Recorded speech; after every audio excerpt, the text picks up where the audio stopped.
Hi guys, இந்த வீடியோவில் இன்றைக்கி என்ன பார்க்க போகிறோன்னா தக்காளி சாதம் தான் பார்க்க போகிறோம்.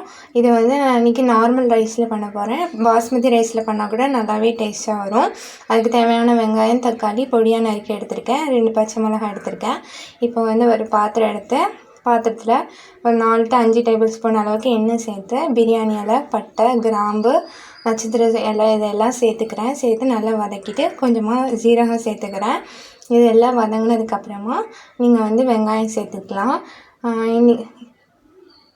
இன்றைக்கி வந்து நான் வந்து 2 கப் அரிசி எடுத்திருக்கேன். நான் வந்து இன்றைக்கி நார்மல் ரைஸ் நீங்கள் எடுத்தீங்க அப்படின்னா 1 கப் ரைஸ்க்கு 2 கப் தண்ணி எடுத்துக்கோங்க. பாஸ்மதி ரைஸ்னால் 1.5 கப்பே போதுமானது. நீங்கள் எக்ஸ்ட்ரா இந்த ரைஸ்க்கு தண்ணி ஊற்றினா கூட நல்லா தான் இருக்கும், இல்லைன்னா ரொம்ப வரன்னு இருக்கும். அதனால் கொஞ்சம் எக்ஸ்ட்ராவே தண்ணி ஊற்றிக்கோங்க. இப்போ வெங்காயம் சேர்த்துருக்கேன். வெங்காயம் நல்லா வதங்கணும். வெங்காயம் நல்லா வதங்கினதுக்கப்புறமா இஞ்சி பூண்டு பேஸ்ட் சேர்த்துக்கோங்க. இஞ்சி பூண்டு பேஸ்ட் சேர்த்து நல்லா பச்சை வாசனை போகிற வரைக்கும் நல்லா வதக்கி எடுத்துக்கோங்க.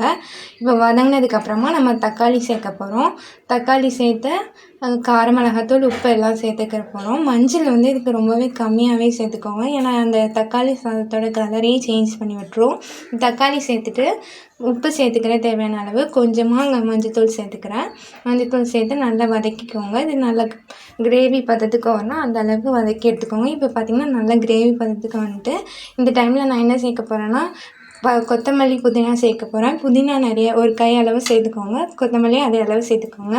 இந்த புதினா வந்து நல்லா டேஸ்ட் கொடுக்கும், அதனால் இந்த புதினா வந்து கண்டிப்பாக சேர்த்துக்கோங்க. புதினா சேர்த்து நல்லா வதக்கி எடுத்துக்கோங்க. இது வதங்கினதுக்கப்புறமா தயிர் ஒரு 1/4 கப் அளவுக்கு தயிர் சேர்த்துக்கோங்க. தயிர் ரொம்பவே டேஸ்ட் கொடுக்கும். நான் இன்றைக்கி வந்து தயிர் சேர்க்கல. அதுக்கு தயிர் சேர்க்காம ஏன் இருக்கேன்னா எனக்கு வந்து அந்த டேஸ்ட் அவ்வளோ பிடிக்காது. நான் தயிர் சேர்த்திங்கன்னா நல்லாவே பேலன்ஸ் பண்ணி டேஸ்ட் நல்லாவே கொடுக்கும். இப்போ கார மிளகாத்தூள் சேர்த்துருக்கேன்.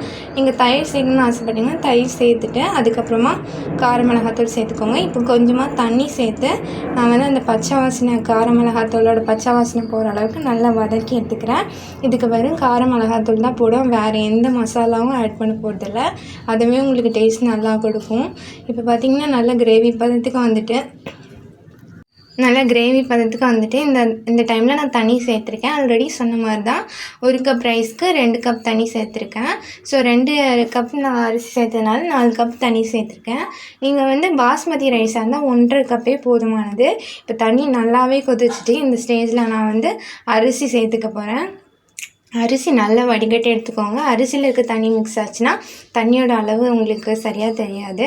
இப்போ அரிசி நான் சேர்த்துக்கிறேன். அரிசி சேர்த்துட்டு ஒரு கிண்டி விட்டுட்டு நான் வந்து மூடி போட்டு வச்சுக்க போகிறேன். மூடி வச்சு ஹை ஃப்ளேம்லேயே வைக்க போகிறேன். உங்களுக்கு அந்த அரிசி வந்து வரணும், அந்த அளவுக்கு நல்லா ஹை ஃப்ளேம்லேயே வச்சுக்கோங்க. இப்போ கொஞ்சமாக லெமன் புழிஞ்சு விட்டுக்கிறேன். ஒரு லெமன் ஏன் புழிஞ்சு விட்டுறேன்னா அந்த அரிசி வந்து ஒட்டாமல் வர்றதுக்காக லெமன் புழிஞ்சு விட்டுருக்கேன்.